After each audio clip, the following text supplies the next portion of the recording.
Merekam sekarang.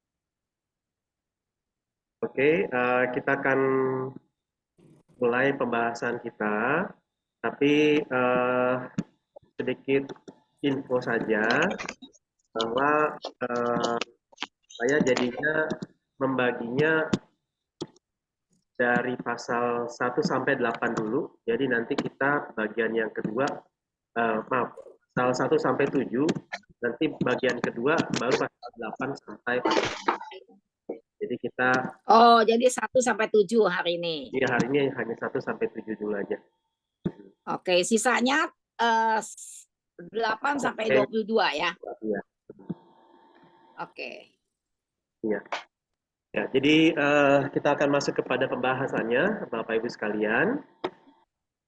Bicara tentang Kitab Wahyu, memang ini sangat seru sekali, apalagi waktu pas dulu saya pas masih kecil, pas bapak saya, ayah saya beli saya Alkitab, kitab pertama yang saya baca adalah Kitab Wahyu. Karena seru sekali menceritakan tentang berbagai binatang, ataupun juga makhluk-makhluk yang unik-unik, kemudian ada peperangan. Jadi buat saya itu seru sekali pas membacanya. Dan saya baca hanya dalam beberapa hari langsung selesai Kitab Wahyu itu. Nah, jadi memang Kitab Wahyu ini seru dan juga punya banyak penafsiran. Nah, tapi hal yang perlu kita ingat kadang-kadang memang Kitab Wahyu sering dikaitkan dengan akhir zaman, memang di satu sisi nggak langsung salah, tapi kemudian akan menjadi satu hal yang membuat orang begitu ketakutan karena bicara tentang adanya kehancuran atas dunia ini. Nah, dan bahkan di dalam bagian yang kita sudah baca, yang akan kita bahas, itu sempat ada film dari Marvel ataupun komik Marvel yang coba untuk mengadaptasi bahwa nanti di menjelang akhir zaman ada tokoh yang namanya Apokalips. Nah, ini nggak mungkin ya kelihatannya kehalang. Nah, jadi si tokoh Apokalips ini nantinya akan datang dan kemudian membawa kehancuran bagi dunia, dan waktu dia mau mendatangkan kehancuran itu, dia memilih ada 4 pengikutnya. Kalau kita lihat di dalam Wahyu pasal 4 sampai 7 ada 4 tunggang kuda atau four horsemen. Nah, jadi di dalam kisah Marvel ini si Apokalips ini dia merekrut 4 orang yang akan dia jadikan sebagai 4 penunggang kuda itu. Jadi memang kisah di dalam kitab Wahyu ini memang sangat seru, sangat unik, menarik untuk orang bisa berimajinasi dan membuat berbagai macam kisah-kisahnya. Nah, jadi kalau hari ini kita akan membahas dari kitab Wahyu, setidaknya ada 2 buku yang saya pakai untuk menjadi bahan acuan saya. Yang pertama yaitu buku dari William Hendrickson berjudul Modern Conquerors. Jadi ini buku tafsiran kitab Wahyu. Dan yang kedua dari buku Search the Scriptures. Jadi di sini uh, bahan untuk menolong orang-orang Kristen di dalam menggali kitab suci atau menggali Alkitab. Jadi dua buku ini yang secara umum saya pakai, meskipun ada beberapa buku yang lain juga yang saya gunakan. Jadi rekan-rekan, ini sekilas tentang kitab Wahyu yang akan kita bahas. Dan memang kitab Wahyu ini kita perlu mengerti bahwa yang pertama memang ditulis oleh Rasul Yohanes, di mana dia usianya sudah cukup tua dan dia mendapatkan penglihatan yang dia nantinya tuliskan dalam kitab Wahyu ini ketika dia telah dibuang atau diasingkan ke Pulau Patmos. Nah, penerima mula-mula dari kitab Wahyu ini adalah gereja-gereja di Asia Kecil, orang-orang Kristen di Asia Kecil. Asia Kecil yang dimaksud di sini bukan Asia seperti kita di Indonesia, di China, India, bukan. Tapi Asia Kecil yang dimaksud itu sekitar daerah Turki. Atau kalau di dalam kitab Wahyu itu ada 7 gereja yang disebut. Ada Efesus, Philadelphia, Smyrna, Laodikia, Sardis, Pergamus, dan seterusnya. Nah, jadi buat rekan-rekan yang mungkin pernah tahu kisah layangan putus, nah itu adegannya atau kisahnya itu mengambil tempat di daerah yang menjadi tempat tujuan dari surat ataupun kitab Wahyu ini. Tapi memang nggak ada hubungannya antara kitab Wahyu dengan layangan putus, meskipun mungkin bisa juga ada hubungannya bahwa kitab Wahyu membicarakan tentang akhir zaman, maka layangan putus juga membuat mereka mengakhiri hubungan mereka. Ya, ya ini cocok logi aja ya, coba paksakan. Nah, jadi rekan-rekan tentang kitab Wahyu di sini, inti besarnya, tema utamanya adalah bahwa melalui kitab Wahyu, melalui penglihatan yang Allah berikan kepada Yohanes, hendak dikatakan bahwa Allah pegang kendali penuh atas sejarah.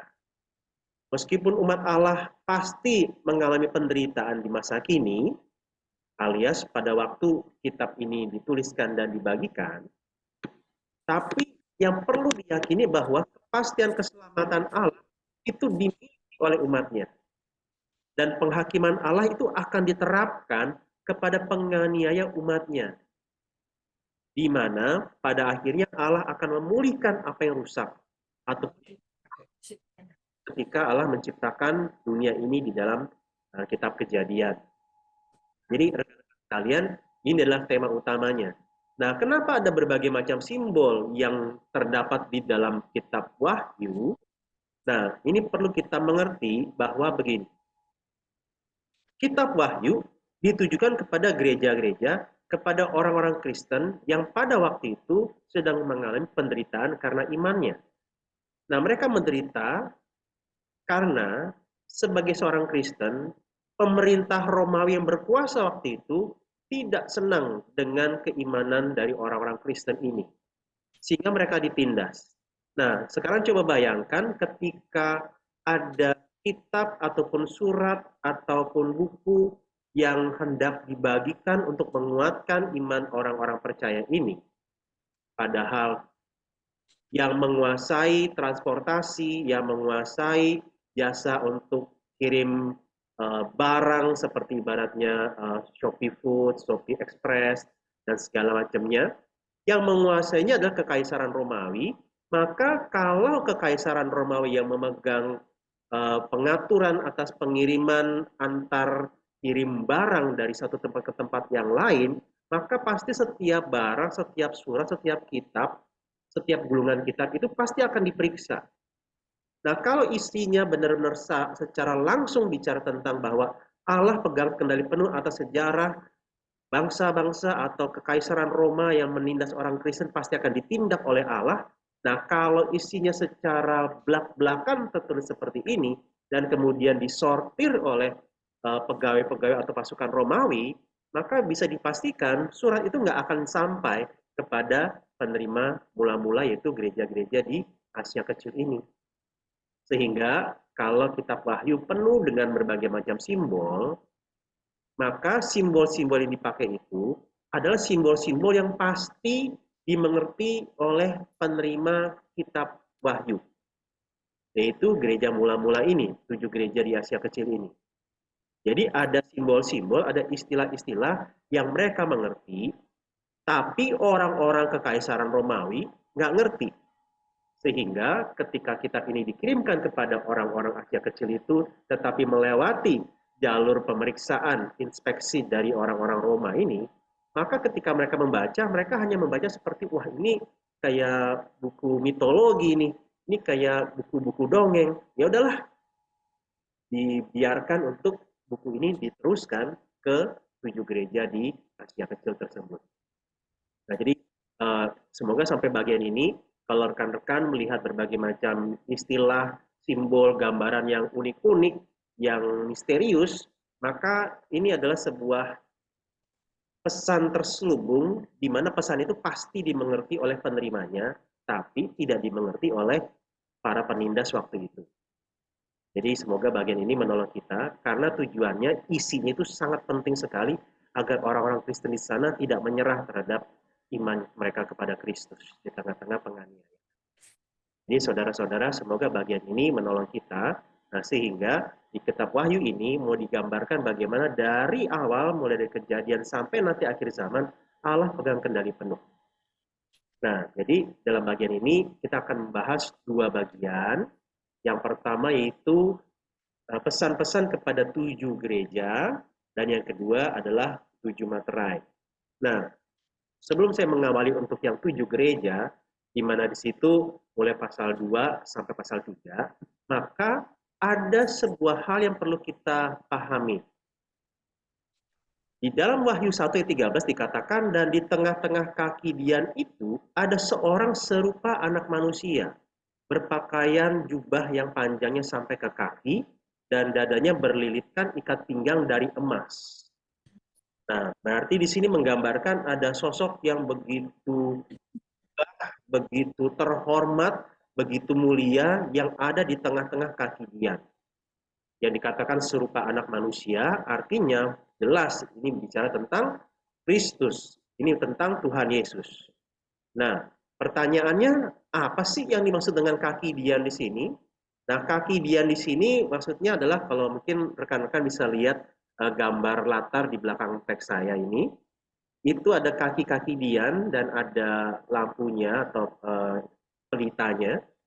Jadi ada yang menduga kaki Dian di sini bukan seperti 7 kaki Dian yang berwujud seperti kembang begitu ya. Mungkin rekan-rekan kalau ada yang pernah lihat, kadang-kadang seperti ada satu tiang dengan 7 ujung ya, yang seperti kipas begitu. Nah, ada yang mengatakan sepertinya bukan begitu, tapi ini 7 kaki Dian yang terpisah satu dengan yang lain. Masing-masing satu kaki Dian, satu kaki Dian, satu kaki Dian. Nah, kenapa begitu? Karena dikatakan bahwa anak manusia itu ya ada di tengah-tengahnya, seperti sedang berjalan-jalan di tengahnya. Nah, kalau misalnya 7 kaki diannya itu gambarannya seperti satu tiang dengan 7 cabang, maka tengah-tengahnya yang mana? Nggak mungkin kan Tuhan Yesusnya berdiri di atas yang paling ujung tengah seperti kayak nangkring begitu kan? Tidak. Nah, makanya dia menafsirkan ada sekitar satu sekitar ada 7 tiang, dan Tuhan Yesus ada di tengah-tengah. Nah, pertanyaannya, kaki Dian ini melambangkan apa? Nah, kita bersyukur bahwa di dalam bagian ini, di dalam Wahyu 1 ayat 20, ini ke ya typo ya. Jadi dikatakan rahasia ke7 bintang yang telah kau lihat pada tangan kananku dan ke7 kaki Dian itu. Nah, ke7 bintang itu ialah malaikat ke7 jemaat. Dan ke7 kaki Dian itu ialah ke7 jemaat. Jadi maksudnya kaki Dian ini adalah gereja.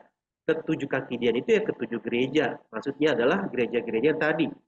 7 gereja yang disebutkan di dalam Wahyu 2 sampai 3. Ada Efesus, Smyrna, Laodikia, Sardis, Pergamus, Philadelphia, dan lain sebagainya. Ada 7 gereja di situ. Nah, jadi itu maksudnya. Nah, pesan apa yang mau disampaikan di sini? Pesan yang mau disampaikan adalah bahwa Allah hadir di tengah-tengah gerejanya.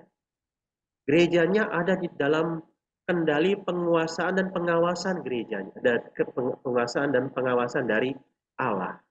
Jadi dalam bagian ini maka kita perlu mulai menghayati bahwa kalau misalnya gereja kita ini bisa tetap ada, itu semua karena ada kehadiran Allah, kehadiran Kristus yang terus mendampingi, yang terus memelihara, yang terus mengawasi jalannya gereja kita.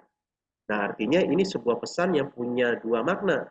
Di satu sisi membuat kita bersyukur karena ada Tuhan yang hadir, tetapi di sisi yang lain, karena Tuhan juga mengawasi, maka kita di dalam kehidupan bergereja, kita perlu lebih serius lagi, lebih bertanggung jawab lagi di dalam kehidupan bergereja kita.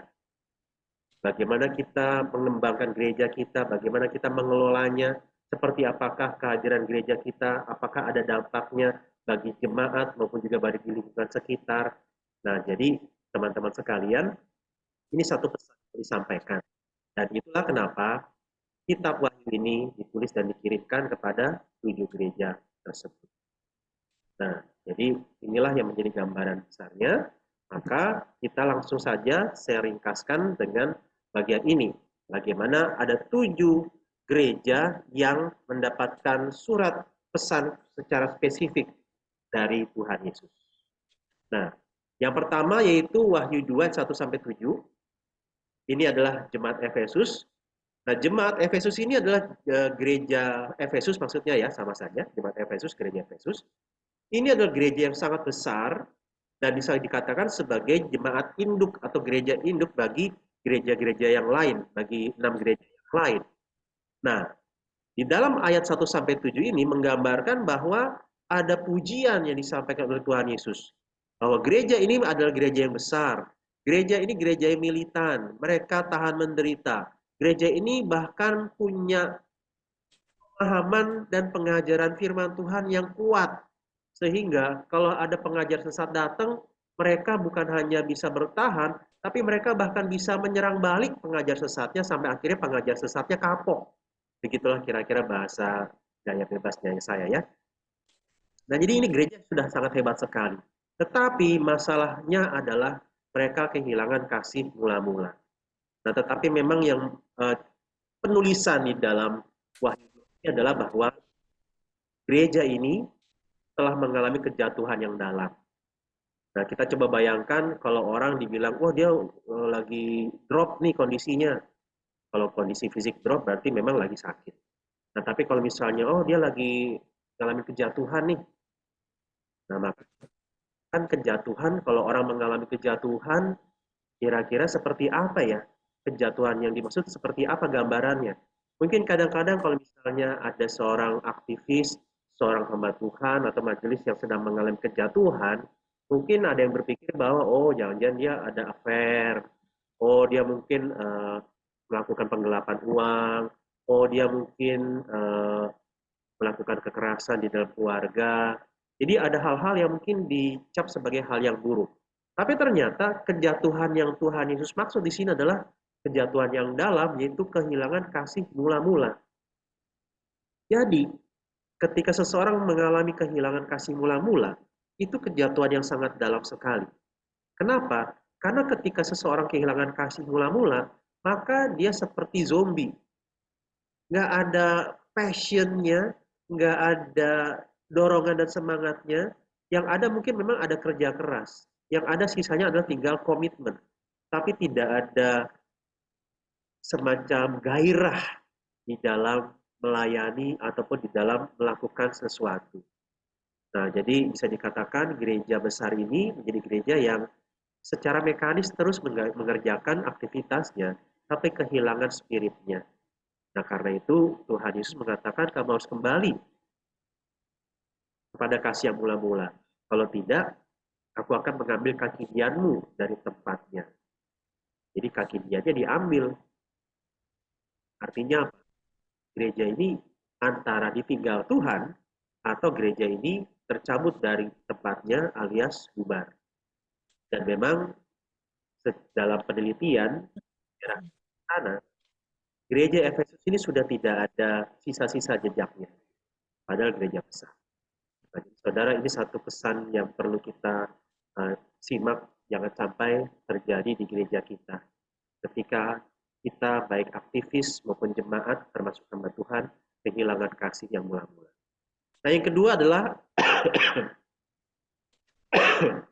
gereja di Smyrna.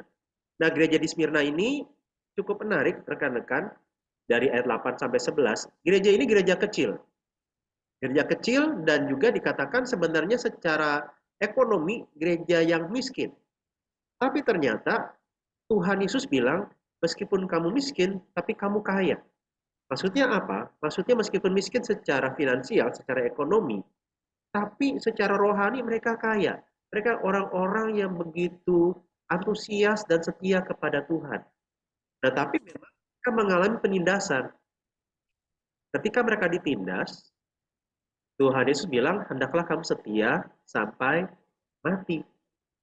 Nah, jadi bisa dibayangkan, saudara, ketika ada sebuah gereja lagi mengalami penindasan, pesan penguatan yang disampaikan adalah bukannya begini, sabar ya, nanti penganiayaan ini akan berakhir kok, atau tenang aja ya, gak usah takut, yang kuat ya, semangat ya, enggak.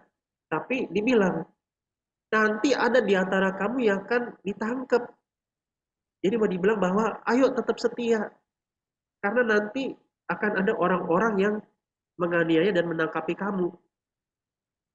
Jadi bukannya kata-kata penghiburan yang membuat mereka lebih teduh, tapi membuat mereka makin sadar, waduh, ancamannya makin besar, makin berat. Nah, tetapi saudara, yang ini pesan buat mereka dari Tuhan, hendaklah mereka setia sampai mati. Nah, yang menariknya, ternyata dalam sejarah arkeologinya, ternyata jemaat kecil ini masih ada jejaknya, masih ada peninggalannya. Dan jadi bisa dibayangkan bagaimana ada gereja besar ketika kehilangan kasih, kemudian hilang tanpa sisa, sedangkan ada gereja kecil, tetapi ketika tetap setia, maka masih terus ada jejak peninggalannya. Nah, yang ketiga adalah gereja Pergamus. Nah, gereja Pergamus ini juga mengalami penganiayaan. Nah, tapi mereka berupaya untuk setia. Nah, sayangnya ada sebagian di antara mereka yang kemudian kompromistis dengan nilai-nilai dunia, dengan penyembahan-penyembahan berhala. Sehingga ada sebagian jemaat mereka yang hidupnya tidak bermoral. Ada sebagian dari mereka yang ikut semacam mencampur adukan antara kekristenan dengan pemahaman dan pandangan-pandangan kafir pada waktu itu. Nah, jadi ini satu hal yang perlu kita sikapi juga, bahwa jangan sampai kita sebagai orang Kristen turut mencampur adukan dengan hal-hal yang sifatnya mistik, tahayul, ataupun budaya-budaya yang kemudian mencampur adukan dengan iman Kristen kita. Sehingga ini ambil contoh ya, dulu ada satu adik bina saya, adik rohani saya, di satu gereja dekat rumah kami di Pondok Gede. Jadi dia cerita bagaimana menurut dia ada yang namanya black magic, ada yang namanya white magic. Nah, kalau black magic jelas sihir hitam, itu jahat. Nah, tapi ada white magic. Nah, dia bilang kenapa ada? Karena ada magic yang dipakai untuk kebaikan. Jadi, dia ambil cerita tentang keluarganya dia, bagaimana ketika ayahnya dia itu mengalami kondisi yang sangat terganggu, dia benar-benar seperti diguna-guna orang. Nah, kemudian pamannya, si adik ini, memanggil yang kita sebut orang pintar, bukan orang cerdas, intelektual, tapi maksudnya semacam paranormal gitu. Nah, udah dipanggil, pas dipanggil, orang ini kemudian baca ayat Alkitab, kemudian habis itu ngambil seekor ayam, terus disembelih, terus darahnya dikepret-kepret, diciprat-ciprat. Gitu. Ini jelas tidak ada regulasinya di dalam Alkitab. Itu akhirnya membuat, wah ada white magic nih, buktinya ada nih. Ada hal-hal yang kayaknya mistik tapi pakai ayat. Nah, jadi teman-teman sekalian kita mesti waspada. Ini di dalam kasus adik bina saya itu. Nah, tapi ya mungkin di kalangan kita jangan-jangan ada tetapi dalam bentuk yang lain. Karena itu rekan-rekan mesti waspada. Ya, jangan sampai akhirnya iman kita terkontaminasi. Nah, sayangnya jemaat Pergamus demikian. Ada sebagian dari mereka yang seperti itu. Nah, kalau jemaat Tiatira, itu mereka memang sebenarnya gereja ini cukup bertumbuh. Tapi sayangnya mereka juga dalam hal ini mengalami aniaya. Ada tekanan karena iman mereka. Sehingga mereka mengalami kesulitan untuk bekerja. Mereka mengalami kesulitan untuk buka usaha ataupun dagang. Nah, sehingga akhirnya yang terjadi adalah untuk mereka bisa masuk dan membuka usaha dagangnya, mereka akhirnya ikut semacam kongsi dagang dan perserikatan dagang ini, perserikatan dagang di mana bukan hanya bicara tentang bisnis ataupun kerjasama, tapi ada persekutuan di dalam penyembahan berhala. Makan daging-daging yang dipersembahkan kepada berhala dan lain sebagainya. Nah, jadi artinya mereka itu menjadi orang yang demi bisa masuk dan bisa menjalankan usaha, mereka akhirnya ibaratnya benar-benar bermuka dua, tanda kutip. Jadi mereka karena tidak berani untuk menderita demi Yesus, akhirnya mereka masuk dan seperti orang yang munafik begitu. Bergereja iya, melakukan aktivitas ibadah kepada Kristus iya, tapi di sisi yang lain hatinya mendua karena apa? Demi pekerjaan mereka kemudian berselingkuh secara rohani. Nah, jadi inilah kondisi dari gereja Tiatira. Nah, kita lanjut kepada bagian yang berikutnya itu jemaat Sardis. Nah, jemaat Sardis ini juga dikatakan kondisinya juga kurang baik. Jadi memang rekan-rekan dari 7 gereja ini hanya 2 yang bagus tanpa ada celaan, yaitu gereja Smyrna dan Philadelphia. Sisanya ada pujian, ada celaan atau kritik. Bahkan ada yang tidak dapat pujian. Nah, kalau Sardis ini gereja yang seolah-olah hidup tetapi sebenarnya sudah mati suri. Jadi benar-benar gereja yang ya memang ada secara fisik, tapi nggak ada dampaknya bagi sekitar. Orang-orangnya menjadi orang-orang yang tidak bersemangat. Nah, kalau Philadelphia berbeda. Gereja ini gereja kecil, tetapi mereka di tengah-tengah tantangan dan penderitaan, mereka setia melayani Tuhan, setia hidup bagi Tuhan. Dan di sini salah satu kata kuncinya adalah ada Kristus yang dikatakan memegang kunci Daud. Apabila ia membuka, tidak ada satupun yang bisa menutup. Apabila ia menutup, tidak ada satupun yang bisa membuka. Nah, ini ditafsirkan sebagai kesempatan. Kasih kesempatan, nggak ada yang bisa mencegah. Tapi kalau Tuhan sudah tidak berikan kesempatan, maka orang mau cari-cari, mau berusaha, nggak akan dapat.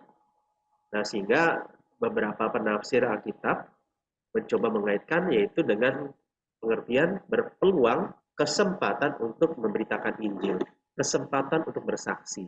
Jadi di tengah-tengah kesetiaan mereka mengikut Tuhan, Tuhan berikan mereka kesempatan untuk bersaksi tentang iman mereka.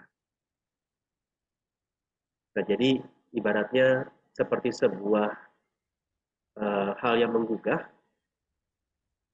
Nah, rekan-rekan, mungkin rekan-rekan tahu lagu uh,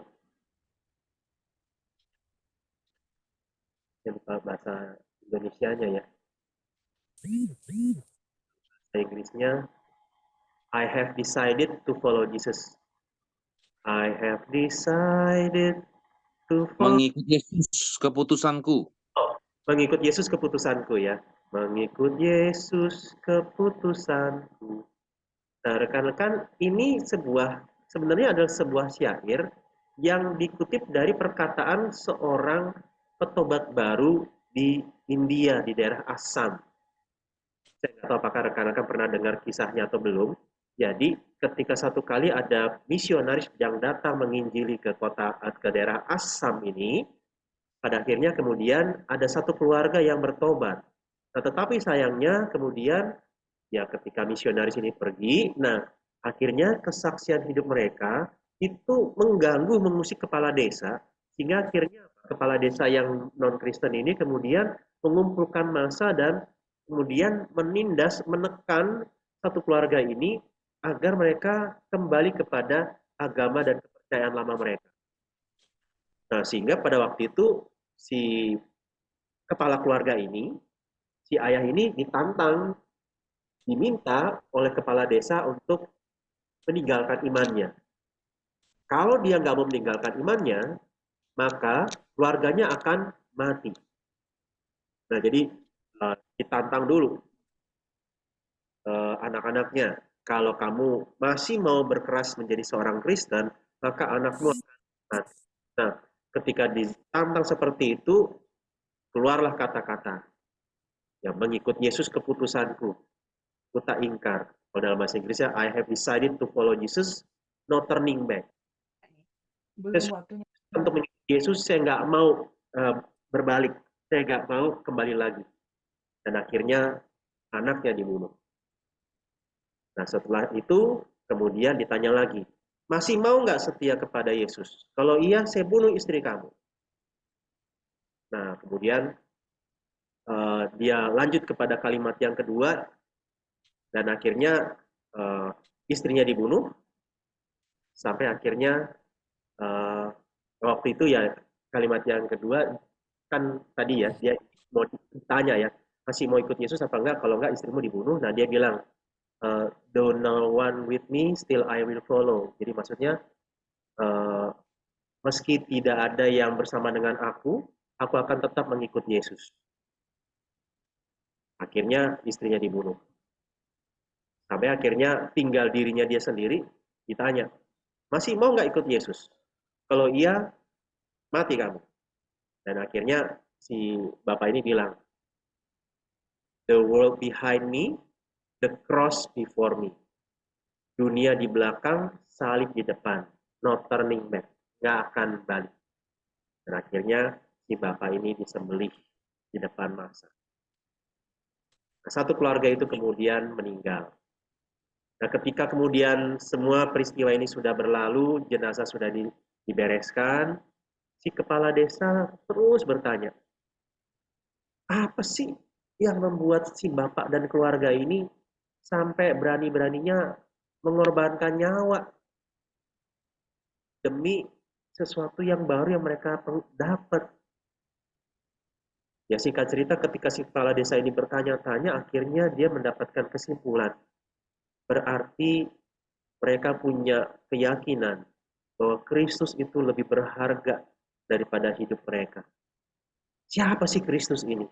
Dan akhirnya singkat cerita, si kepala desa ini bertobat.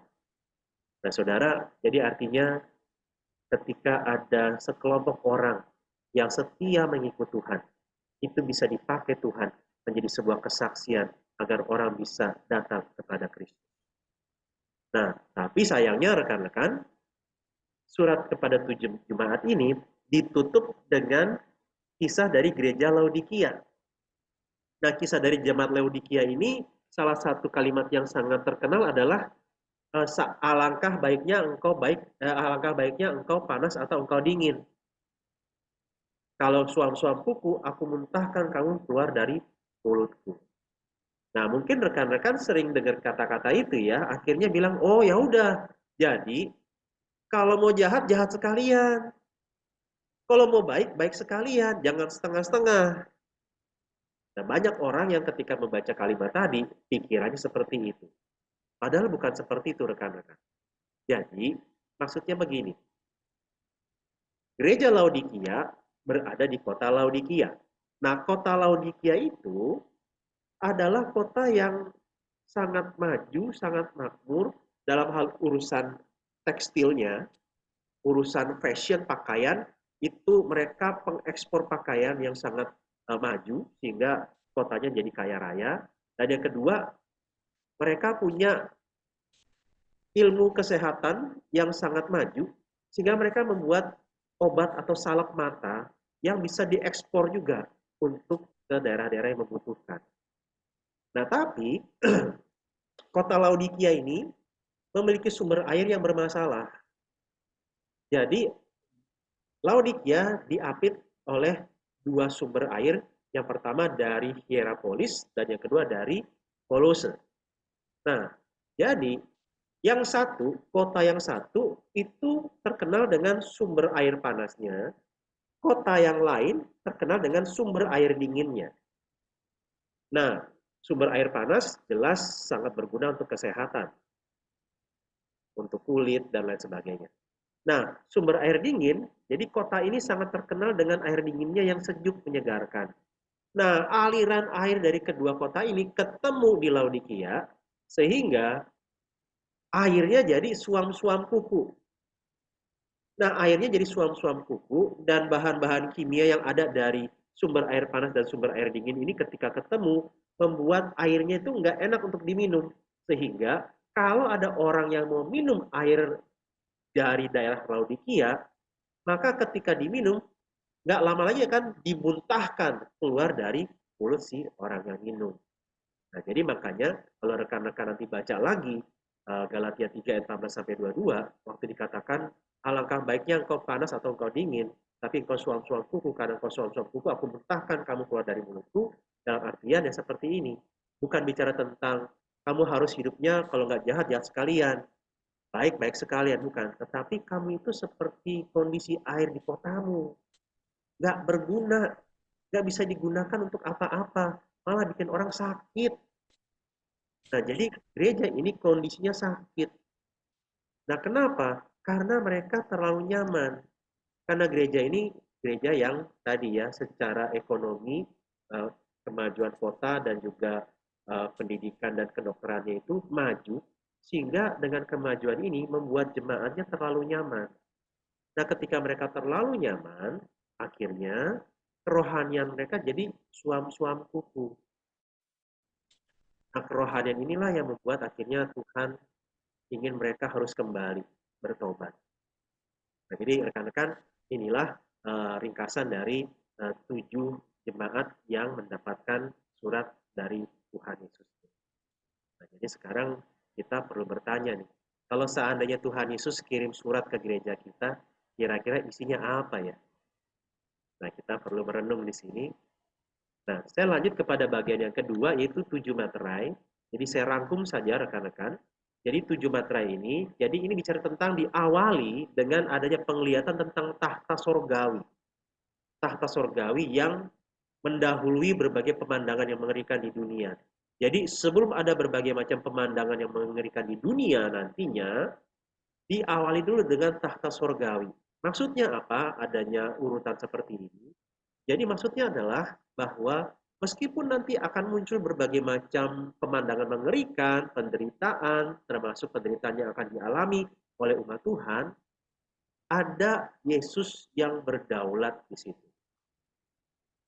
Artinya tidak ada satupun yang terjadi di dunia ini tanpa sepengetahuan dan tanpa seizin Tuhan. Nah, dengan pemahaman inilah baru masuk kepada penglihatan yang pertama tentang adanya tempat penunggang kuda. Jadi penunggang kuda pertama itu ketika meterai pertama dibuka, penunggang pertama keluar. Meterai pertama sudah selesai, yang kedua dibuka, penunggang kedua keluar, dan seterusnya. Nah, 4 penunggang kuda ini, kalau rekan-rekan masih ingat, masing-masing itu kita perlu lihat, jangan terjebak kepada detailnya, tapi kepada pesan yang mau disampaikan. Jadi yang pertama bicara tentang penaklukan. Ada penguasaan di situ. Dan kemudian yang kedua adalah adanya peperangan. Ada peperangan besar, dan kemudian yang ketiga ada bencana kelaparan. Dan yang akhirnya keempat adalah membuat ada banyak kematian. Nah, baru kemudian ada penglihatan yang kedua. Penglihatan yang kedua berkaitan dengan materai yang tersisa. Nah, jadi ada teriakan. Yang pertama teriakan dari para martir. Orang-orang Kristen yang mati karena iman mereka.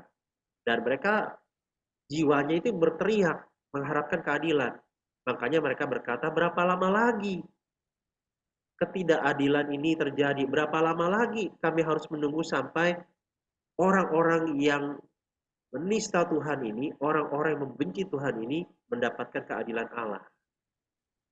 Nah, itu yang pertama. Nah, baru kemudian ada lagi teriakan yang kedua, yang berasal dari orang-orang yang akan dihukum oleh Allah. Sampai-sampai mereka bilang, biarlah langit menimpa kami, yang gunung-gunung runtuh kepada kami. Maksudnya adalah, meskipun dua hal itu begitu mengerikan buat kami, tapi ada yang lebih mengerikan lagi dari itu. Karena itu sembunyikan kami dengan musibah-musibah yang mengerikan itu, supaya kami tidak mendapatkan musibah yang lebih mengerikan lagi dari itu. Musibah apa yang dimaksud yang begitu mengerikan? Yaitu hukuman Allah atas orang-orang yang menindas umatnya. Sehingga mereka bertanya, siapa yang bertahan? Siapa yang dapat bertahan dengan hukuman seperti ini? Nah, barulah kemudian materai terakhir. Yang bertahan ialah mereka yang dimateraikan oleh Allah dan yang ditebus oleh Allah. Nah, jadi rekan-rekan, dalam bagian ini ya secara ringkas, ini bicara tentang bagaimana ada masa-masa sulit penyiksaan yang dialami oleh orang-orang Kristen, tetapi kalaupun nanti ada yang tetap bertahan, itu karena memang Tuhan yang jaga dan pelihara mereka. Nah, jadi rekan-rekan sekalian, memang ini berkaitan dengan konteks penerima surat waktu itu atau penerima kitab wahyu waktu itu, karena pada waktu itu kekaisaran Romawi sangat-sangat membenci orang-orang Kristen. Dan salah satu yang terkenal adalah Kaisar Nero.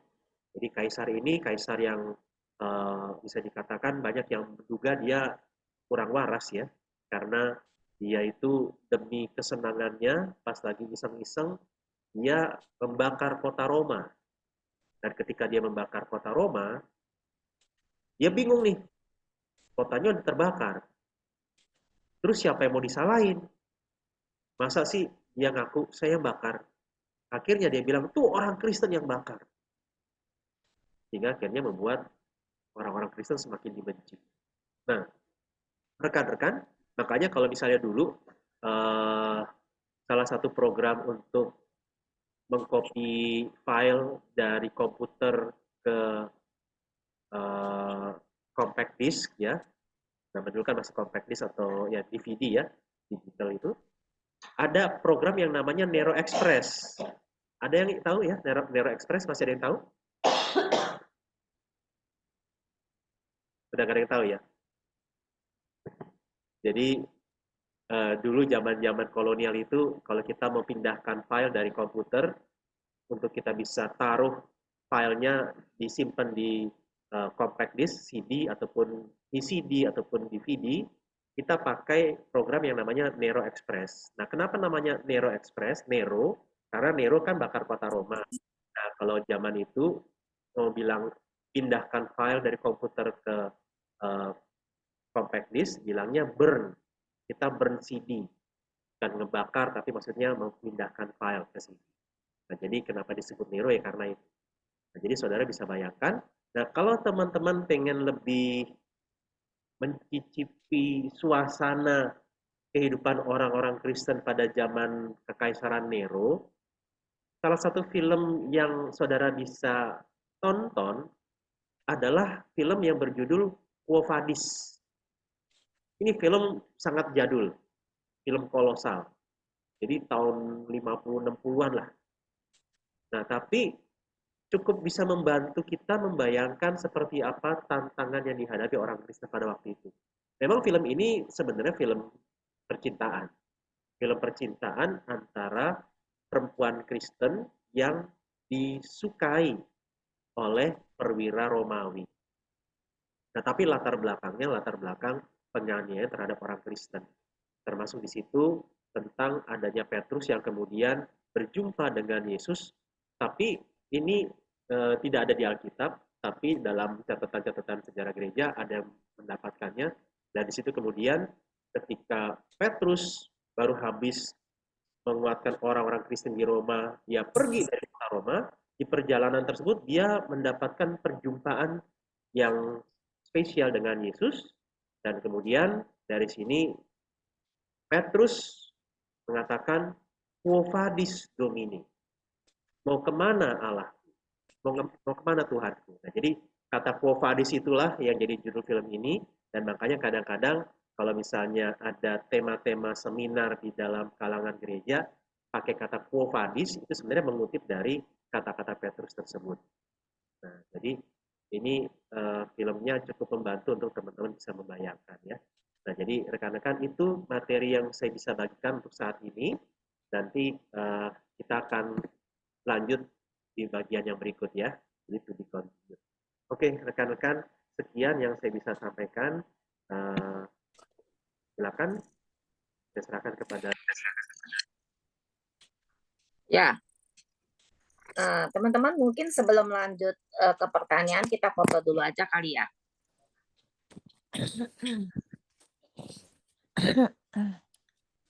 Ya, semuanya tolong dibuka videonya, di-on-in ya, sambil disenyumin mukanya, jangan pada cemberut ya.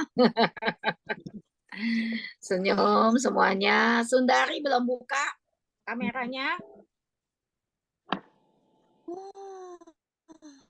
Ibu Tusi, Ibu Elizabeth, siapa lagi?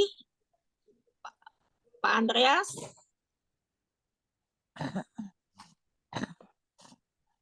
Ini belum pada buka, bisa dibuka semuanya. Pak Abraham tolong bantu difotoin ya. Oke, rekan-rekan siap ya? Saya foto ya. Satu, dua, ya. Sekali lagi. Satu, dua, ya. Oke. Oke, terima kasih semuanya. Boleh dilanjut ya kita. Siapa yang mau bertanya, silakan. Oh, tadi Pak Andreas kayaknya belum buka ya tadi ya. Tadi udah buka foto nggak? Kepotong nggak tadi? Kita mau foto ulang lagi? Foto ulang lagi? Oh, mau foto Tadi ulang? kayak Sundari juga belum. Foto ulang lagi deh ya, sekali lagi ya. Oke. Sundari tolong dibuka kameranya. Sekalian ini mau difoto ulang. Sun, Mau. ya. Oh, oke deh. Ya, Pak Oke. Pak, Abraham. terbuka. Hah? Siapa Oke. yang belum Pak Abraham? Ibu Susi, Ibu Elizabeth. Oh, ini Ibu Susi baru mau join. Oh ya? Ya, Ibu Susi baru join. Ini lagi. Oh, udah masuk? Udah masuk belum? Ya, udah lagi connecting video dan audio. Mukanya belum ini ya, wajahnya belum ada dong. Ya, belum muncul. Oke. Eh, siap, rekan-rekan Udah siap sekalian? semuanya? Oke. Oke deh, kita dipoto ya. Oke. Satu, dua, tiga. Sebentar. Satu, dua, satu, dua, tiga. Satu, dua, tiga. Oke, Oke. Oke, rekan-rekan. dilanjut ya. Siapa yang mau bertanya setelah kita mendengar pembahasan dari Pak Abraham ya, silakan teman-teman. Langsung dibuka aja. Mute-nya dibuka ya. Ya. Audionya dibuka langsung ya. Silakan.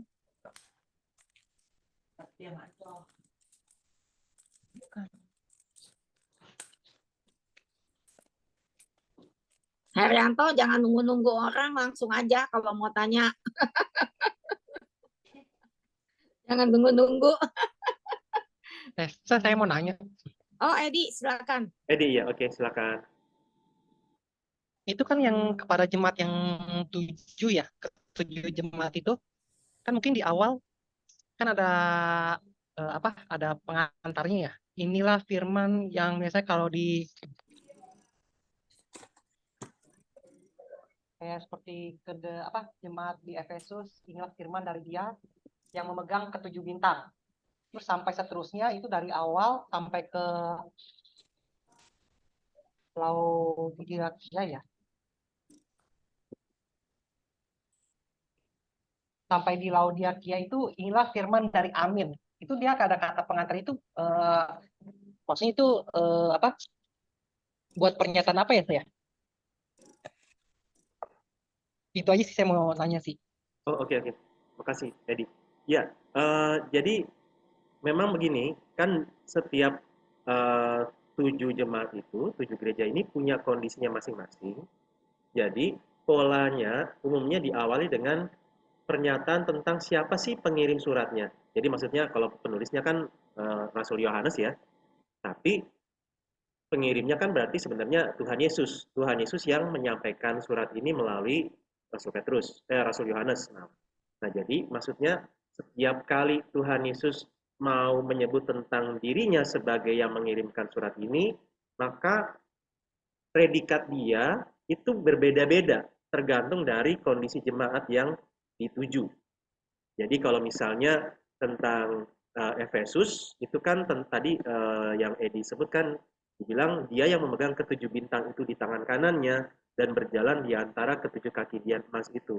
Ini kan tadi kita sudah lihat bahwa ke-7 bintang itu malaikat jemaat, ke-7 kaki dian itu 7 jemaat atau 7 gereja.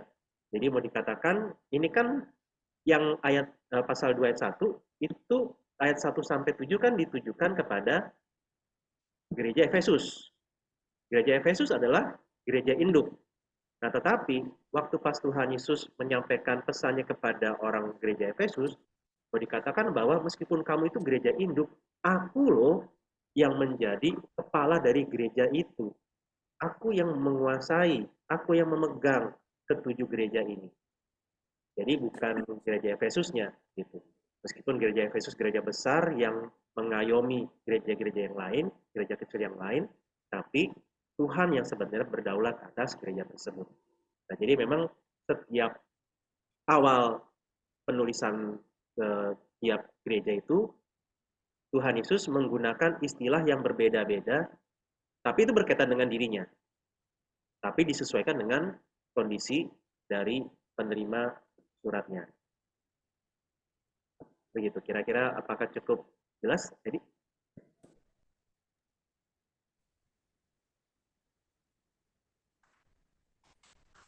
Oke. Thank you, Edi, untuk pertanyaannya. Edi, gimana Edi? Masih mau tanyakan lagi? Udah jelas? Ya udah. Oke, lanjut. Herianto nih, udah siap nih. Ya, saya mau tanya Pak Abraham. Ini tentang di 1 Yohanes 5 ayat 8. Kesaksian tentang anak Allah. Itu kan, dan ada 3 yang memberi kesaksian di bumi, roh dan air dan darah, dan ketiganya adalah 1. Maksudnya apa ya, Pak? Halo? Oh iya, roh, air, dan darah ya.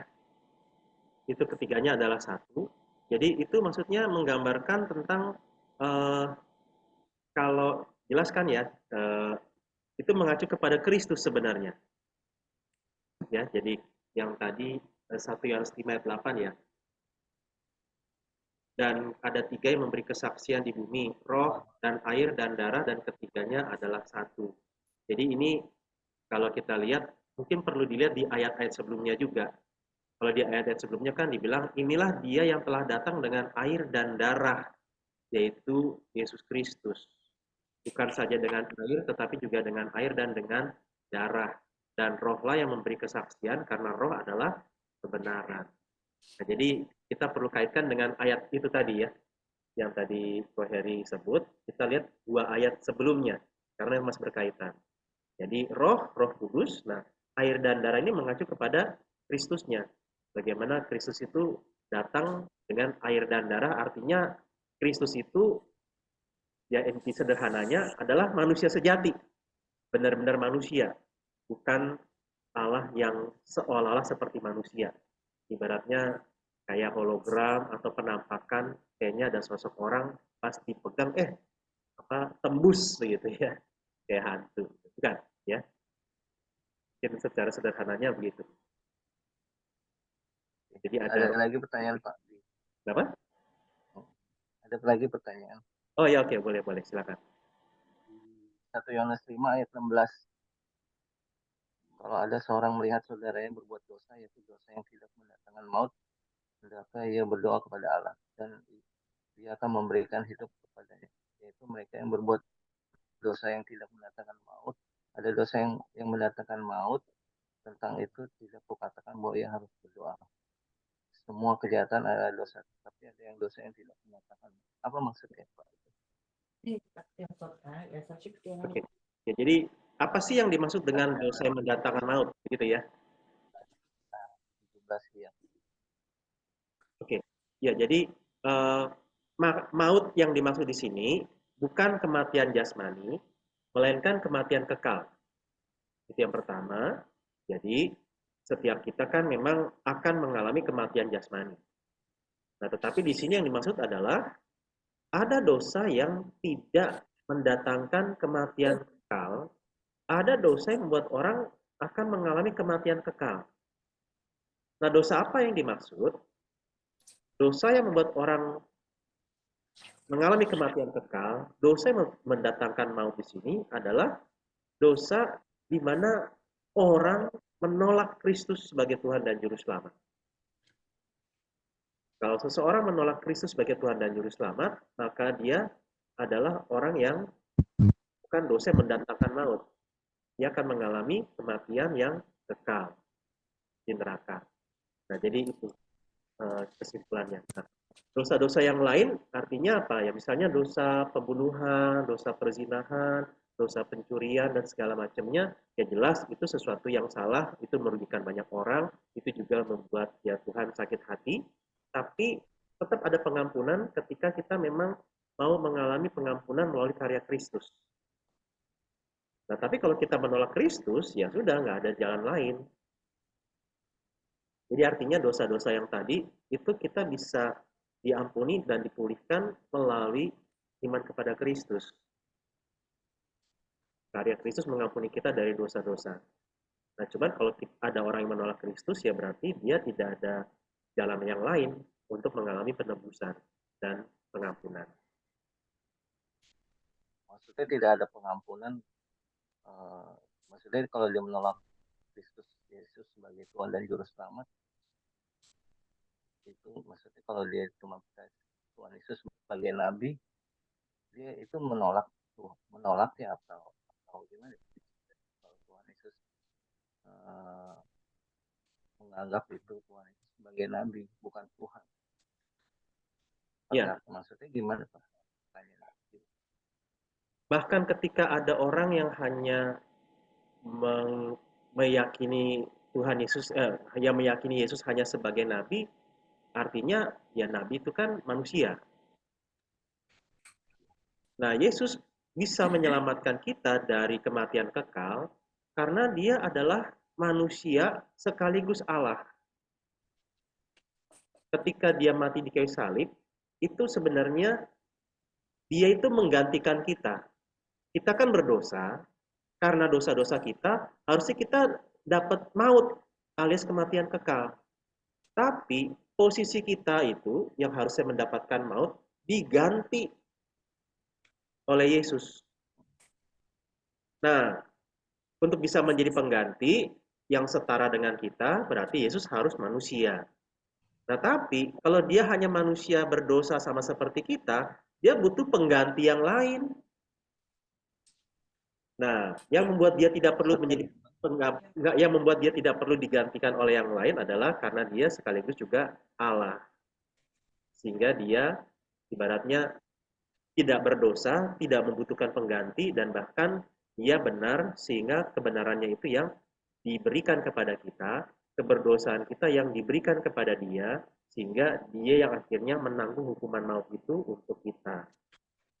Nah, kalau ada orang yang menolak Yesus sebagai Tuhan dan Juru Selamat, hanya mempercayai Yesus sebagai Nabi, berarti Yesus hanya sebagai manusia saja.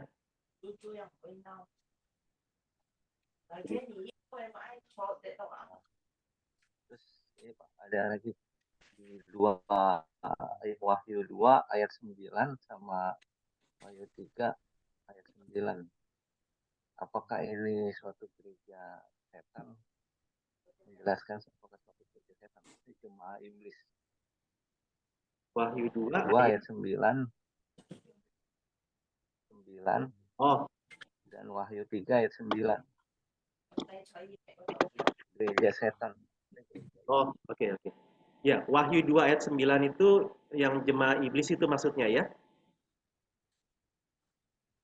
Kalau kita lihat ayatnya, kan di situ mengatakan tentang ada orang-orang yang sedang memfitnah gereja Smyrna. Nah, jadi orang-orang Kristen di Smyrna itu difitnah bahwa kamu itu nggak pantas masuk surga, kamu nggak bakalan masuk surga, kamu akan dimurkai oleh Allah, difitnah, ditekan, dihina. Nah, yang memfitnah mereka itu orang Yahudi. Ya, orang Yahudi ini maksudnya orang Yahudi yang menganut agama Yahudi, di mana kalau orang itu bisa diampuni dan diperkenan oleh Allah, orang tersebut caranya adalah harus disunat dan melakukan Taurat. Nah, jadi inilah yang diajarkan oleh mereka sehingga bisa menggoyahkan iman orang-orang Kristen waktu itu. Nah, jadi orang-orang ini bilang, "Ini kayak kami dong. Kami ini orang yang pasti akan diselamatkan." Jadi orang-orang ini merasa menjadi orang-orang benar. Nah, tapi kemudian di surat itu, di kitab itu dibilang, ini jemaah iblis. Maksudnya begini. Buat orang-orang pada waktu itu, masyarakat waktu itu, orang Yahudi ini dianggap, oh ini orang yang benar nih, pasti bakal masuk surga nih. Nah tapi di hadapan Tuhan, enggak, itu jemaah iblis. Kenapa? Karena mereka itu menyesatkan orang, menekan orang percaya. Gitu. Jadi ayat tadi bukan sedang mengatakan tentang gereja setan, tetapi Tuhan lagi mau menyingkapkan bahwa kalaupun di hadapan manusia orang-orang ini kayaknya orang yang dianggap benar, tapi di hadapanku mereka itu jemaah iblis, pengikutnya iblis yang berusaha untuk mengacaukan iman orang percaya. Gitu. Tadi apa? Wahyu 3 ayat 9 ya? Ya, Wahyu 3 ayat 9. Tapi ini hampir sama jemaah iblis. Oh iya, iya. Ya sama.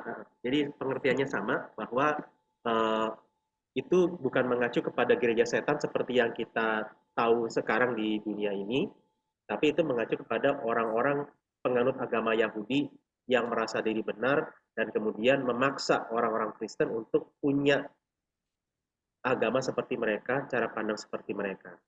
Nah, di hadapan Tuhan ini bukan orang benar, tapi jemaah iblis.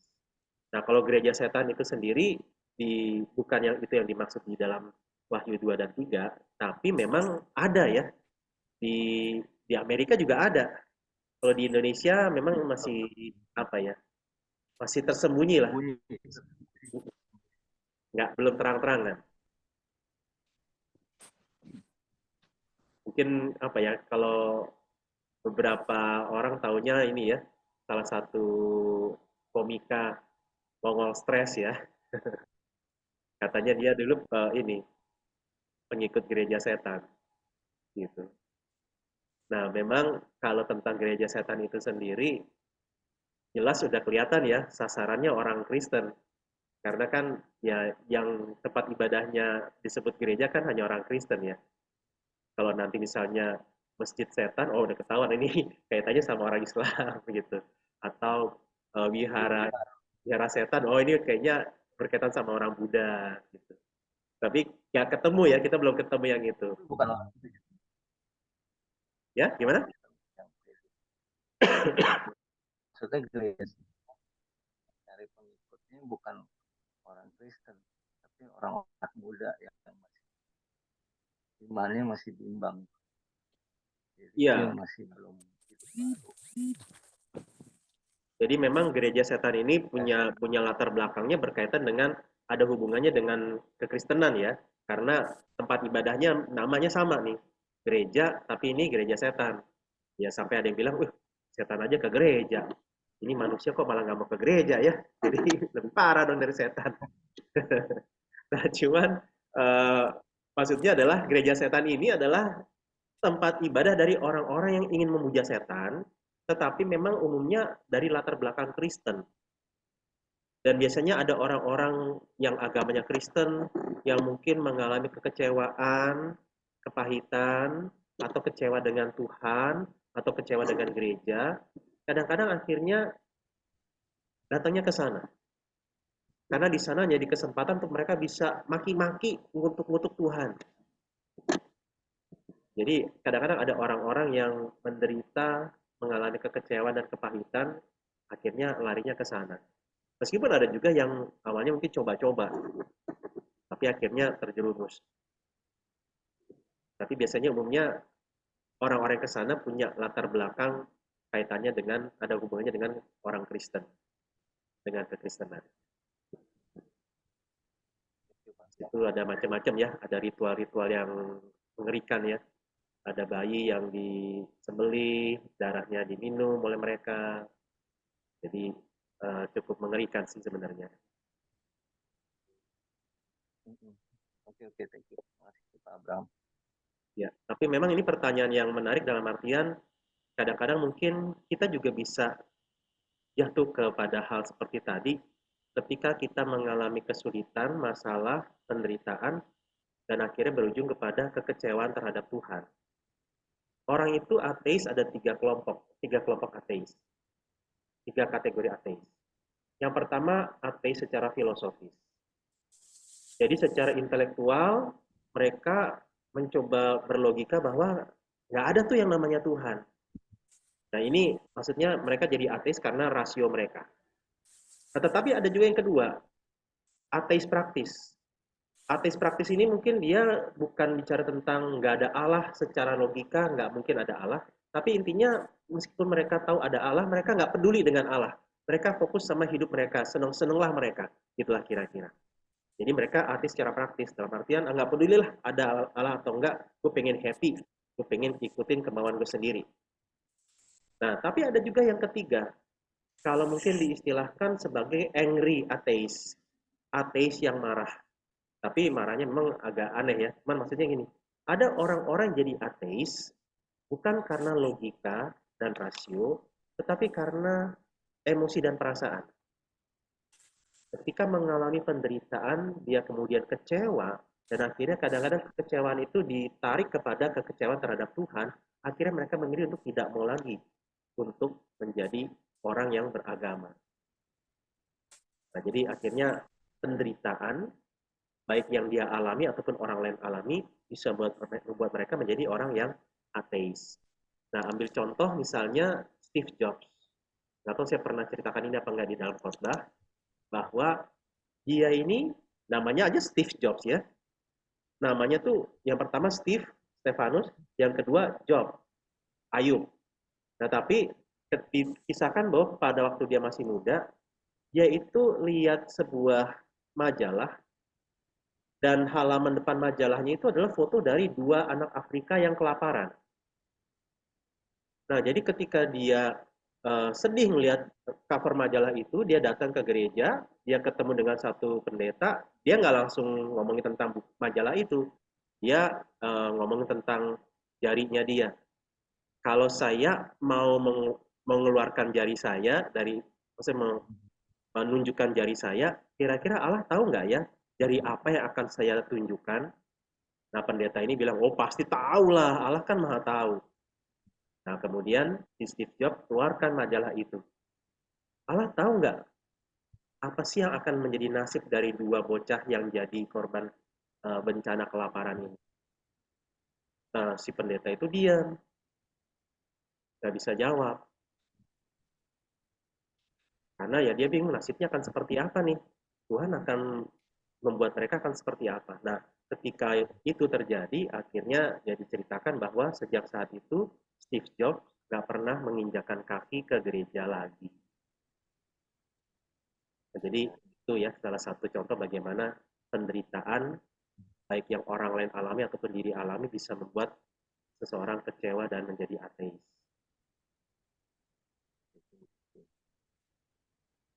Berarti kelakuan ateis lebih beradab daripada orang Kristen dong maksudnya.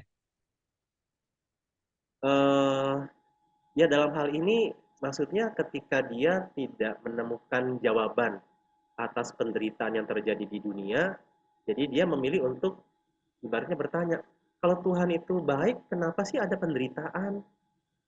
Kenapa Tuhan nggak melepaskan orang-orang ini dari penderitaan? Bukankah Tuhan punya kuasa untuk melepaskan mereka dari penderitaan? Kenapa Tuhan tidak lakukan? Nah, jadi itu yang membuat mereka kecewa terhadap Tuhan. Nah, tapi kalau kita di dalam kekristenan, nah ini yang menarik sebenarnya rekan-rekan. Jadi, ada orang Kristen yang lihat majalah itu juga. Namanya Bono Fox. Dia vokalis grup U2, U2. Mungkin rekan-rekan masih ada yang tahu ya, grup musik Irlandia. Vokalisnya ini namanya Bono Fox, dia lihat juga majalah itu. Nah, waktu pas dia lihat majalah itu, nah dia orang Kristen loh. Nah, begitu dia ngelihat, apa yang dia lakukan? Dia bikin yayasan. Yayasan One Foundation. One, satu ya dalam bahasa Inggris, One Foundation.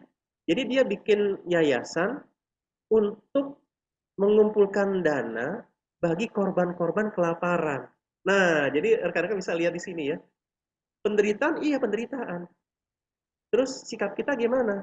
Nah, kalau Bono Fox melihatnya, saya mau jadi perpanjangan tangannya Tuhan untuk menolong orang-orang yang mengalami penderitaan dan kelaparan. Jadi dia galang dana, dia ngajak orang untuk terlibat mendukung dana bagi korban kelaparan ini. Nah, jadi begitu Edi. ada 2 sudut pandang melihat objek yang sama. Yang satu kecewa sama Tuhan, yang satu malah jadi perpanjangan tangan Tuhan. Nah, kita mau yang mana nih? Tapi Steve Jobs-nya nggak ngeliat ya Pak ya?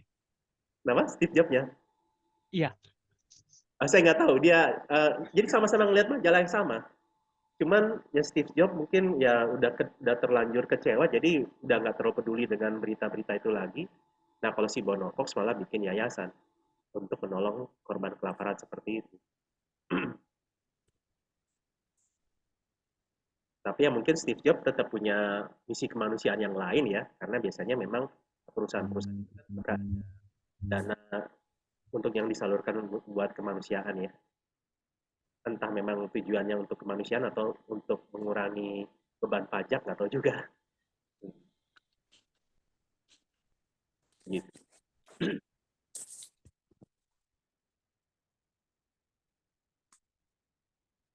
Oke, gimana rekan-rekan yang lain? Masih ada yang mau bertanya?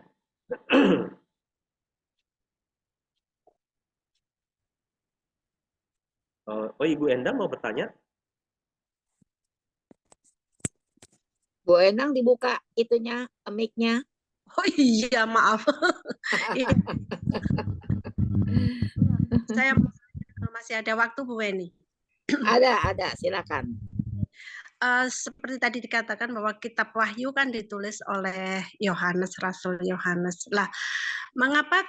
Apakah juga rasul-rasul yang lain yang menulis kitab Injil seperti Matius, Markus, Lukas itu juga mempunyai ini Pak, informasi atau surat-surat seperti Yohanes yang bisa dituangkan seperti kitab Wahyu. Seperti di Perjanjian Baru itu kan misalnya Yohanes mengatakan A, mungkin Matius juga A, Markus juga A. Jadi ada rasul-rasul lain yang mendukung penulisan itu. Lah, mengapa di kitab Wahyu ini hanya Yohanes saja?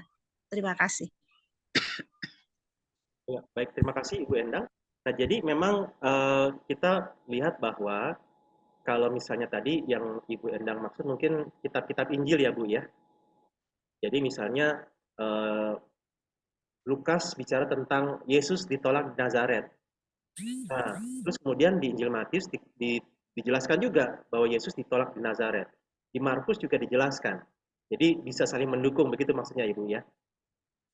Nah, begitu pas kitab Wahyu, kok cuman Yohanes yang nulis? Kok nggak ada dukungan dari kitab-kitab yang lain? Begitu Bu ya. Nah, jadi yang pertama memang jelas ini memang penglihatan yang Allah berikan khusus untuk Rasul Yohanes. Jadi dia tidak berikan penglihatan itu kepada rasul-rasul yang lain. Tetapi simbol-simbol yang disebutkan oleh Yohanes itu ada hubungannya dengan apa yang ada di dalam Perjanjian Lama. Sehingga kalau orang-orang baca Perjanjian Lama dan kemudian membaca Wahyu, mereka bisa nyambung, mereka bisa ikutin.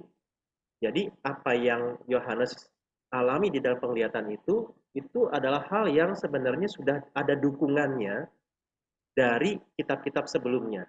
Ambil contoh mungkin kalau di kemarin ya, saya lupa pertanyaan yang saya buat kemarin atau 2 hari lalu, ketika rekan-rekan baca Wahyu 13 kalau saya tidak salah, yang isinya adalah perempuan dan naga. Masih ingat ya rekan-rekan? Nah, perempuan dan naga itu kan ada perempuan yang dikatakan berselubungkan matahari dengan bulan di kakinya dan 12 bintang. Nah, rekan-rekan, ini kan ada matahari, ada bulan, ada 12 bintang. Ada yang ingat nggak? Ini maksudnya apa ini? Kalau di pertanyaan perundungan saya udah kasih tahu jawabannya tuh. Ingat kalau ada 12, biasanya antara itu 12 rasul atau 12 suku Israel. Nah, kalau rekan-rekan ingat, di kitab Kejadian, Yusuf pernah mimpi. Dia pernah mimpi bahwa, ketika dia mimpi itu ada matahari dan bulan, dan ada bintang-bintang itu yang nyembah dia.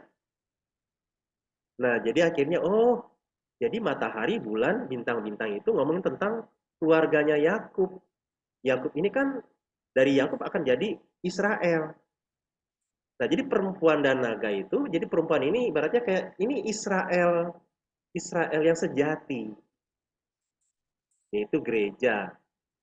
Nah, ketika lahir anak, maksudnya ini adalah Kristus. Nah, ini mau ditangkap sama naga. Naga ini kan iblis ya. Jadi naga itu biasanya mengacu kepada iblis.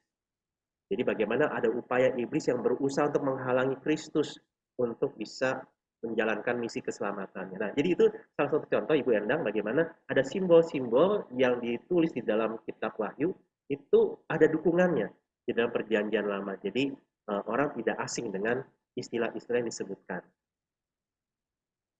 Jadi begitu Ibu. Gini ya Pak, jadi rasul yang lain, yang penulis Injil yang lain tidak bisa saling menguatkan dalam arti untuk memberikan tafsiran yang sama dengan Yohanes gitu Pak. Enggak ya Pak ya? Iya, karena memang kitab Wahyu itu ditulis lebih belakangan daripada kitab-kitab yang lain. Kalau yang Injil itu kan memang ada 4, Matius, Markus, Lukas, Yohanes, yang ditulis oleh Mbak Matius dan Markus dan Lukas itu bukan rasul. Putus-putus nih suara Pak Abraham, putus-putus. Oh, mungkin dari Ibu Endang bisa di. Oke. Ya, jadi Injil ada 4 Injil yang ditulis oleh rasul hanya 2, Matius dan Lukas. Matius dan Yohanes, maaf. Yang ditulis oleh orang non rasul itu 2, yaitu Markus dan Lukas. Nah, cuman ini menarik ya, 2 rasul dan 2 orang awam, orang umum. Nah, prinsipnya di dalam perjanjian lama, kesaksian itu sah kalau ada minimal 2 orang yang memberikan kesaksian. Yang satu mewakili rasul, ada 2 orang, berarti kesaksiannya sah. Yang 2 lagi awam, ada 2 orang, berarti kesaksiannya sah. Nah, tinggal pertanyaannya bagaimana dengan kitab Wahyu? Nah, kitab Wahyu di sini jelas memang eksklusif. Allah hanya berikan penglihatan itu kepada Rasul Yohanes di masa tuanya ketika dia di Pulau Patmos. Nah, sisanya rasul-rasul yang lain tidak mendapatkan penglihatan itu. Jadi, ya bisa dikatakan ini semacam hak istimewa yang diberikan Tuhan Yesus kepada Rasul Yohanes. Apalagi memang hanya Yohanes ya yang dicatat mati bukan mati karena mati martir, tapi mati karena usia tua. Meskipun ya dia dibuang ke Pulau Patmos. Jadi semacam ada hak istimewa yang diberikan Tuhan Yesus kepada Rasul Yohanes. Dan memang kalau tentang dukungan, maka ini perlu kita lihat bukan dari penulis-penulis Injil ataupun penulis kitab perjanjian baru, tapi perlu kita lihat dalam kaitan kitab Daniel, kitab Yesaya, kitab Yehezkiel, yang juga bicara tentang nubuatan tentang akhir zaman. Nah, jadi kita perlu lihatnya dari hal itu. Kitab Wahyu berkaitan dengan akhir zaman, maka kita perlu lihat pembandingnya di mana ada nggak ya kitab-kitab di dalam Alkitab kita yang juga membahas akhir zaman. Nah, kita coba bandingkan, ini selaras nggak? Ini bersesuaian nggak atau bertentangan? Nah, ternyata cocok bersesuaian dengan kitab-kitab yang ada di dalam kitab kita yang intinya sama tentang akhir zaman. Daniel mulai pasal 8, pasal 7, 8 dan seterusnya itu bisa tentang akhir zaman. Cocok. Gitu. Jadi itu mungkin itu ya Bu ya yang bisa saya jelaskan bahwa penglihatan Yohanes ini bukan hal yang dibuat-buat tetapi ada dukungannya juga. Jadi mesti ada benang merahnya dari yang kejadian sampai dengan akhir zamannya. Iya, benar Bu. Jadi memang kalau kita bandingkan dengan dari kitab Kejadian sampai Wahyu itu memang sebenarnya kitab Wahyu seperti sedang merangkum juga apa yang ada di dalam Alkitab kita. Mulai dari penciptaan sampai nanti penyempurnaan di akhir zaman. Ya demikian Bu Endang. Oh, ini ada yang pertanyaan di chat. Siapa itu Rasul Yohanes? apakah adik kandung dari Tuhan Yesus, anak dari Maria ibu Yesus? Oh, oke. Yohanes di sini bukan adik kandung Tuhan Yesus. Jadi Yohanes di sini adalah adik kandung dari Yakobus. Jadi Yohanes dan Yakobus ini kakak beradik bersaudara, yaitu anak-anak Zebedeus. Kalau nanti rekan-rekan baca misalnya di dalam Matius pasal 4, mulai ayat 18 sampai 22, ketika Tuhan Yesus awal-awal merekrut murid-murid pertamanya. Jadi ada yang namanya Yohanes, tapi Yohanes di sini adalah Yohanes adik dari Yakobus. Nah, kalau yang adik jasmania Tuhan Yesus itu namanya Yakobus dan Yudas. Meskipun ada beberapa yang lain. Nah, jadi Yakobus dan Yudas ini memang namanya sama ya. Ada Rasul Yakobus, ada Rasul Yudas yang mengkhianati Yesus. Tapi Yakobus dan Yudas di sini yang menuliskan surat Yakobus dan menuliskan surat Yudas itu adalah adik kandung atau adik jasmaniahnya Tuhan Yesus. Gitu.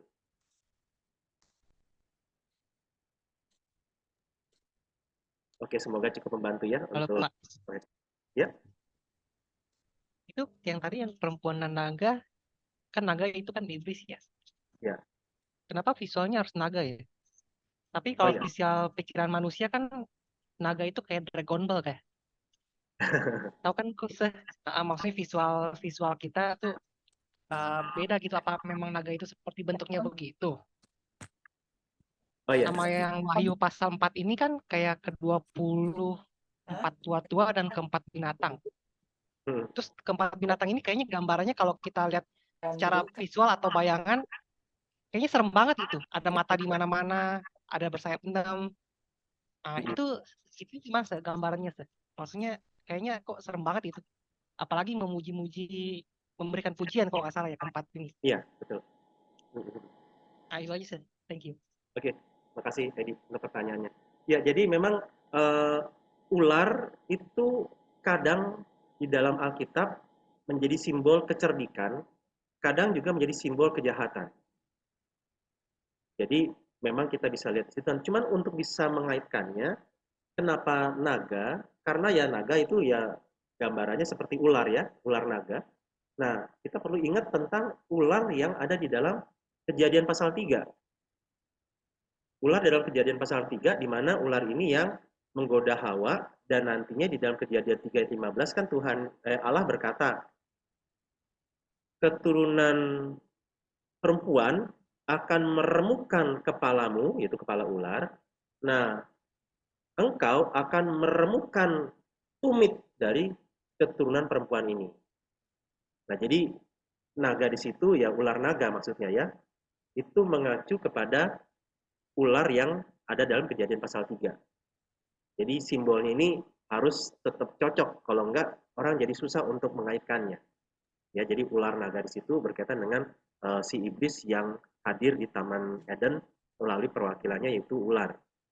Gitu. Oh, berarti yang naga ini bukan naga yang berkaki itu yang kita bayangkan gitu ya?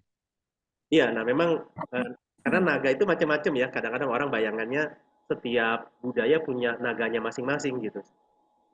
Tapi emang beneran ada sih Kenapa? untuk gambaran seperti itu? Maksudnya beneran ada untuk gambaran visual seperti itu? Apa cuma kita hayalan doang? Apa dijadi-jadiin doang? Apakah benar ada makhluknya begitu ya? Iya, betul.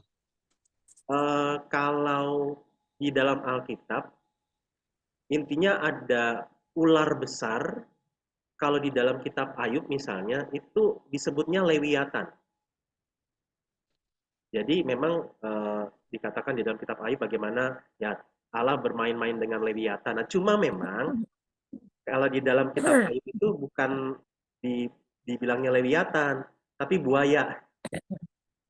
Gitu. Cuman sebenarnya kalau bahasa aslinya Lewiatan. Lewiatan itu semacam ular raksasa. Nah, jadi memang setiap budaya itu punya gambarannya sendiri bahwa ada monster seperti ular yang besar. Gitu. Misalnya kalau di daerah Inggris Raya namanya Loch Ness. Gitu. Kalau ini kalau di budaya Chinese kan ular naganya yang begitu ya. Yang bisa buat angpau ya. Nah, gitu-gitu. Jadi setiap budaya punya gambarannya sendiri. begitu. Tapi kalau ada apa enggaknya, setidaknya di dalam kitab Ayub itu disebut dua jenis binatang, yaitu buaya dan kuda Nil.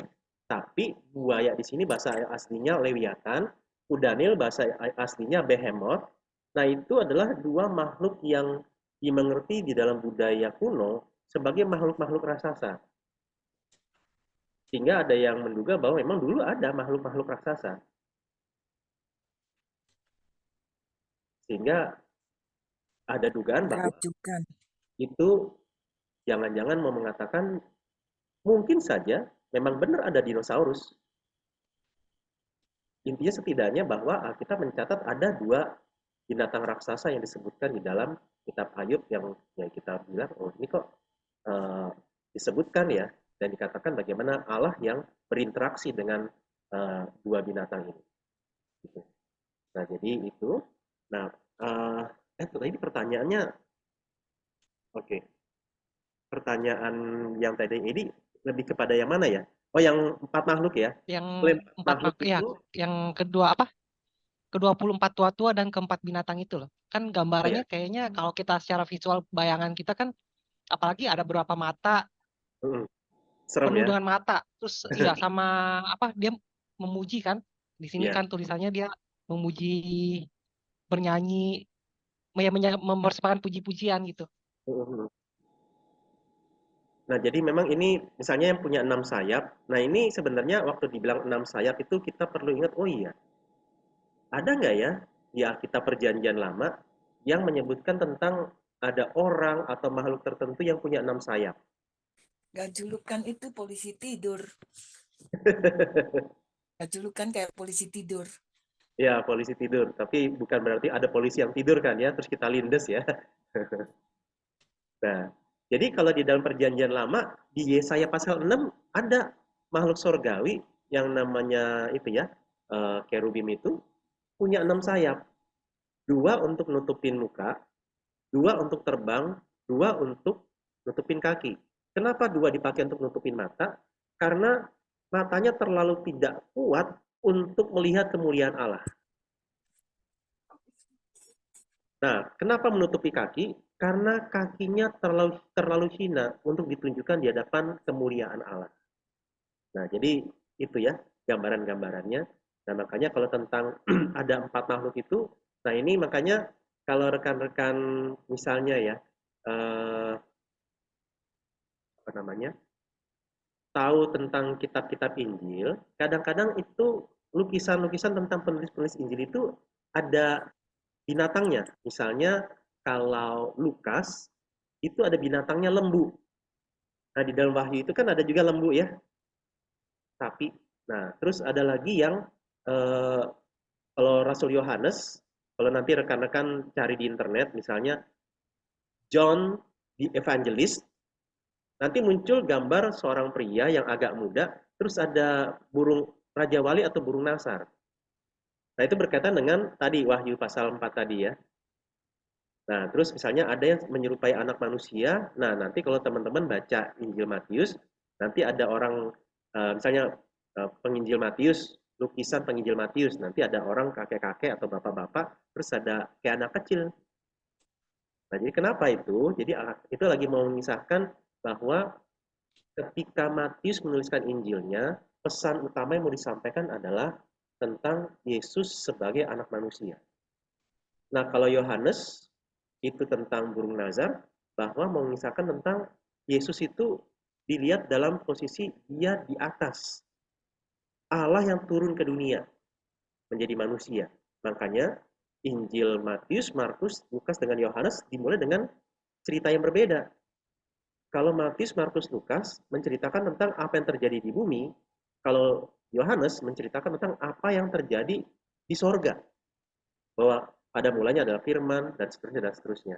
Jadi, menceritakan tentang Yesus dari atas.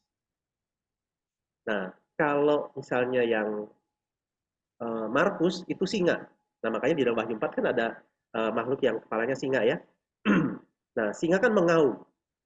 Nah, kitab Markus ditulis oleh Markus, di mana diawali dengan adanya orang yang tanda kutip mengaum, yaitu Yohanes Pembaptis. Yohanes Pembaptis yang tanda kutip mengaum-aum di padang gurun gitu. Jadi ada semacam simbolisasinya. Terus yang kalau Lukas kan lembu. Lembu itu kan hewan korban ya. Nah, Injil Lukas dimulai dengan aktivitas yang ada di bait Allah, di mana ada korban yang diberikan di situ, yaitu tentang Zakaria. Nah, jadi itu ya. Ada gambaran-gambaran seperti itu. Jadi makanya memang simbol-simbol yang kita baca di kitab Wahyu itu unik-unik semua. Tapi sebenarnya ada pesan-pesan yang mau disampaikan. Begitu. Oh, ini ada pertanyaan ya. Wahyu 2 ayat 14-15 dari Koyanto. Oke, yang tadi Edi semoga ada bisa ya. Oke. Kita ke Wahyu 2 ayat 14-15, ajaran Bileam seperti apa? Wahyu 2 14-15 ya. Ya, itu ada disebut tentang Bileam. Nah, ini kalau kita lihat ini perlu kita mengerti dalam kaitan dengan kisah orang Israel ketika berhadapan dengan Bileam. Jadi Bileam itu kalau di Perjanjian Lama adalah orang yang diminta untuk mengutuk orang Israel. Jadi dia diminta untuk mengutuk orang Israel, tahu-tahu waktu pas dia mau mengutuk Israel sambil membawa keledai, terus ada malaikat yang menghunus pedang menghadang mereka, dan keledainya akhirnya ngejepit si Bileam. Bileamnya kesel, Bileamnya marah, sampai akhirnya berkali-kali keledainya berusaha melindungi, kemudian akhirnya disingkapkanlah oleh malaikat itu tentang kenapa sih keledainya itu ngejepit si Bileam. Rupanya Bileamnya ini dijepit si keledainya karena keledainya pengen melindungi si Bileam. Nah, tapi intinya adalah Bileam ini seorang ibaratnya kayak tukang tenung ya, yang dibayar untuk mengutuk atau menyantet orang gitu lah kira-kira. Ya kayak tukang santet lah gitu. Nah, ajarannya dia adalah begini. Salah satu yang akhirnya membuat orang Israel itu kena jebakannya adalah begini. Kan tadi Allah sangat melindungi orang Israel. Sehingga ketika Bileam mengutuk nggak bisa. Akhirnya yang dilakukan Bileam adalah memberikan nasihat kepada Balak untuk supaya orang Israel kawin campur, nikah dengan orang-orang kafir. Sehingga akhirnya kalau ini terjadi, maka orang-orang Israel akan sembah berhala. Jadi itu gambaran besarnya dari ajaran Bileam ini. Jadi semacam ajaran yang membawa orang Israel untuk menyembah berhala, tidak lagi setia. Sehingga akhirnya karena orang Israelnya pada waktu itu menyembah berhala, akhirnya Tuhan menghukum Israel. Nah, jadi pesan besarnya adalah ajaran Bileam adalah ajaran yang membawa orang Kristen.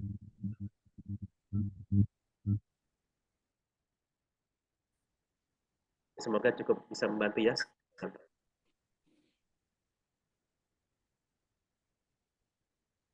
Oke, cukup. Nanti Pak Abraham kita selesaikan Wahyu hari Sabtu ya. Tanggal 7 ya Bu ya. Ya. Oke. Gimana teman-teman semua ya? Saya nggak bisa. Saya nggak bisa. Oh ya. Hojuai. Oh. Hari lain aja kalau nggak. Karena hari Minggunya kita sudah baca yang Perjanjian Lama. Hari Minggunya kita sudah baca Perjanjian Lama gitu. Jadi kalau bisa sebelumnya kita udah bahas dulu gitu. Gimana kalau hari Sabtu emang Hojuai jam berapa? Jam 8. Oh ya, kita mulainya jam 6 aja sore. Ya. Gimana pemusa? Bisa kan? Hari Sabtu aja ya. Oke, itu katanya jam 6.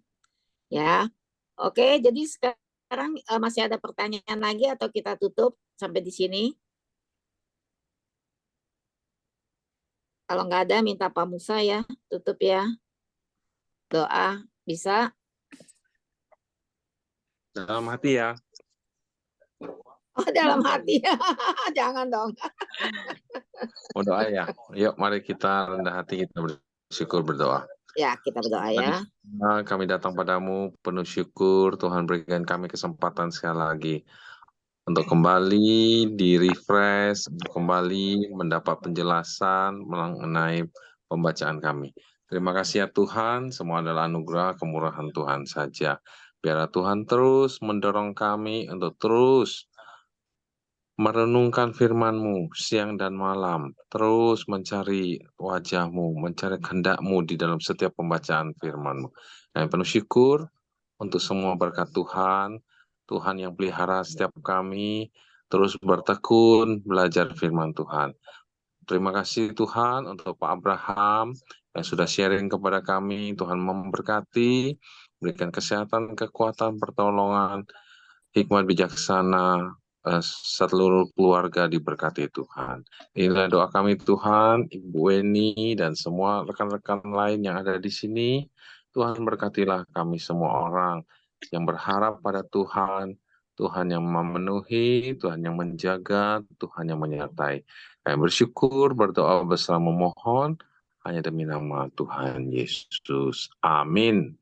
Amin. Amin. Oke, terima kasih Pak Abraham, terima kasih semua teman-teman ya.